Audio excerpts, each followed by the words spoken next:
好，大家好，講聽日香港經典一哩賽14匹馬跑，咁呢就4歲系列嘅經典一哩賽，咁跟住呢就係經典杯同埋香港打比，咁所以呢就1600呢場馬呢就其實老實講啦，咁呢我就比較對頭嗰幾匹同埋尾嗰一兩匹呢就比較有啲興趣，中間嗰啲嘅狀態或者跑嚟跑去呢個情形都係差唔多，或者係個狀態未到啦，時間上呢就未處理好啦，所以就冇咁好勢頭啦。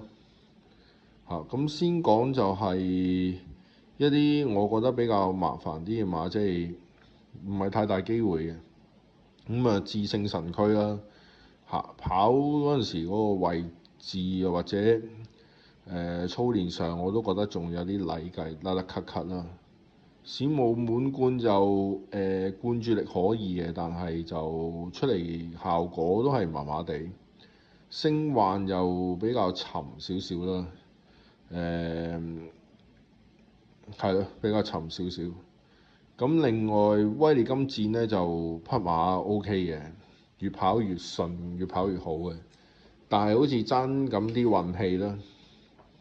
翠紅啦，晒蘭我覺得呢匹馬幾好嘅，因為越嚟越有勢頭。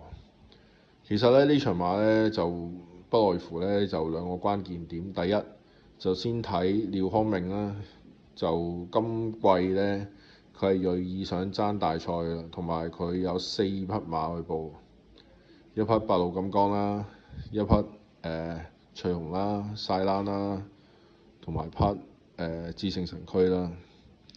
咁我感覺佢嗰4匹呢，其實白鹿金剛、翠紅同晒蘭都幾有級數，係智勝神駒嘅狀態未到嘅，但係白鹿金剛就出到靚一靚㗎啦。咁同埋都有跡去證明啦，後上又 OK 嘅。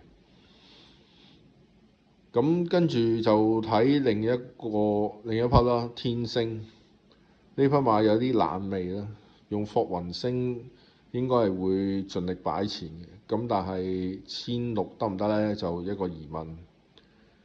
咁另外標誌宇宙都跑得好嘅，跑開蔡明少，咁係匹馬我覺得有少少都幾火啊，火氣好夠，但係就爭啲鬆容啊，驚佢唔識放鬆呢，就隨時跑出嚟個效果唔好。咁所以其實呢，難揀在於呢，就算乎風將啦，第一次跑呢，試咗幾課集呢，都跑得幾好。特別呢件彩衣呢，係興想快啲交代啊，即食嗰類嘅彩衣嚟。咁所以其實呢場馬呢，如果你要諗呢，好多方向嘅。咁但係如果用另一個角度去睇呢，潘頓好多馬佢都騎過，佢今次揀瑞勝人生呢，咁你尊重佢嘅選擇呢，其實呢，你就一定要揀㗎啦。因為佢好多馬都騎過啦，白鹿金剛啦、小鳥天堂啦、美麗星辰啦，又騎過。咁所以其實上佢揀得嘅一定有佢嘅原因啦。仲有一樣嘢，瑞勝人生就係莫雷拉都想揀，變咗兩大高手都想揀嘅匹馬，咁應該都係好嘢嚟啩。喺依場比賽嘅機會入邊，冇由騎師揀一匹佢唔想贏嘅馬啩。咁所以瑞勝人生有一個好嘅契機，就係佢初出2班贏1600，雖則係黃寶妮女騎師減磅贏，但係馬嘅狀態我覺得未十足嘅。但係咁嘅質素嚟講呢，就應該係好犀利嘅。小鳥天堂呢，就丁冠豪操呢匹馬都幾好，特別仲有一課拍跳呢，佢都俾匹馬都幾鬆容。係就係有啲唔明一點啫，點解佢唔用紀仁安而用何澤堯？咁當然啦，何澤堯都贏過打比啦。咁但係佢騎嗰匹係金槍60啊，呢匹小鳥天堂係咪有咁嘅質素呢？就難講啦。美麗星辰呢個問題就係上次已經係輸咗俾白鹿金剛啦。咁同埋係技術性擊倒啊。我覺得喺呢個途程上面1600呢，佢好難再贏到巴魯金剛。咁但係用個好人物杜朗世界冠軍騎師嚟騎，會唔會幫到手呢？咁幫到手就自然好啦。但係我覺得佢再上翻1800、2000會好啲，因為佢爸爸係博望波系列，博望波系列嗰陣時都跑過1800、2000都可以。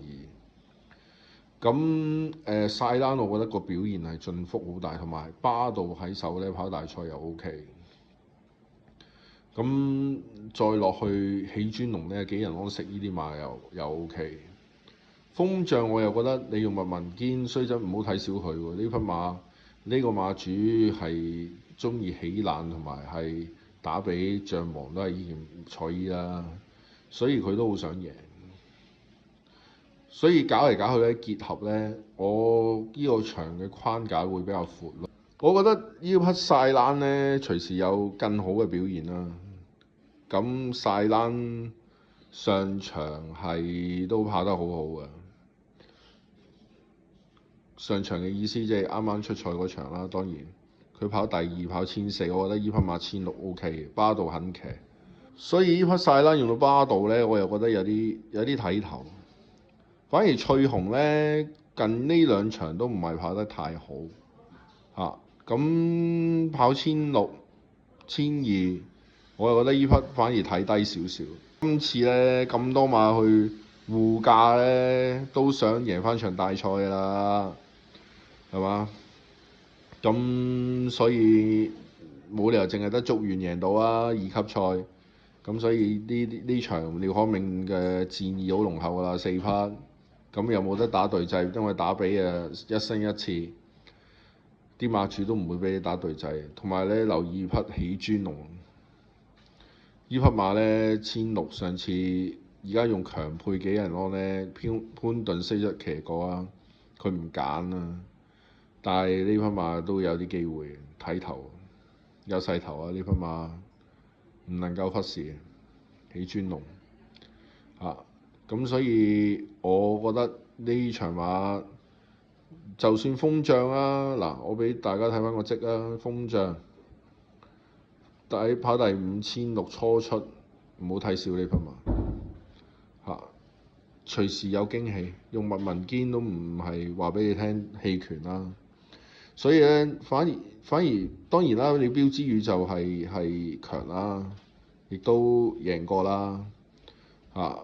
咁今季一出又係潘頓贏1600啦，蔡明少又贏過1600啦，呢匹馬都有翻啲睇頭啦。所以咧呢場馬咧個框架好闊啊，瑞勝人生啦、小鳥天堂啦、白鹿金剛、美麗星辰一定揀㗎啦。咁你跟住就晒冷標之宇宙喎，再加起專龍風象8匹，咁你點揀呢？係咪8匹喎？咁如果你以近績評分嚟睇，就梗係咁計啦。但係實際上嗰啲馬，譬如標之宇宙、起專龍，就算風象都跑第5，一初出咋。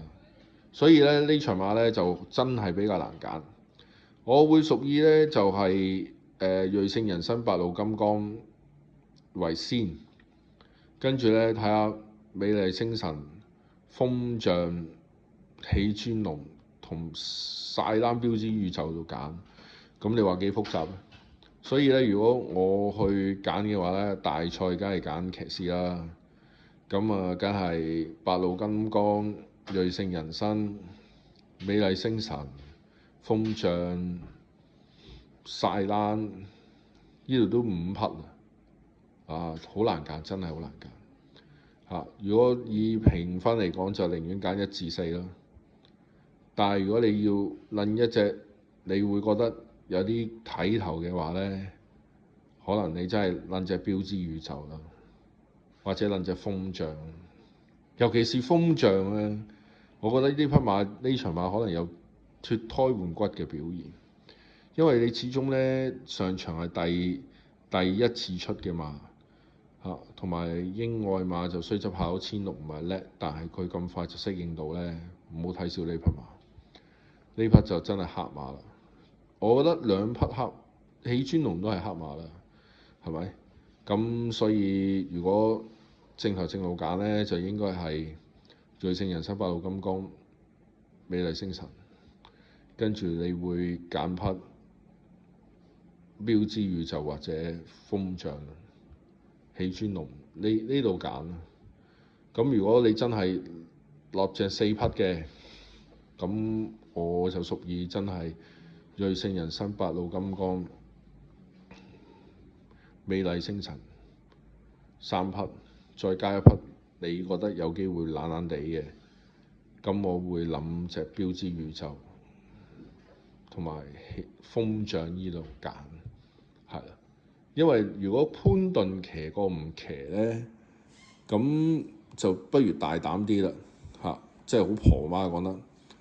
如果潘頓唔騎大膽啲呢，就係瑞聖人生、八路金剛、美麗星辰、風象呢4匹咁樣去揀，頂籠你都諗匹小鳥天堂咯，一至4我覺得要揀咯。你可能諗匹風象、標之宇宙或者氣尊龍呢3匹是但係一級，係啦。咁今次嘅分析就到呢度啦，咁下期再會啦，拜拜。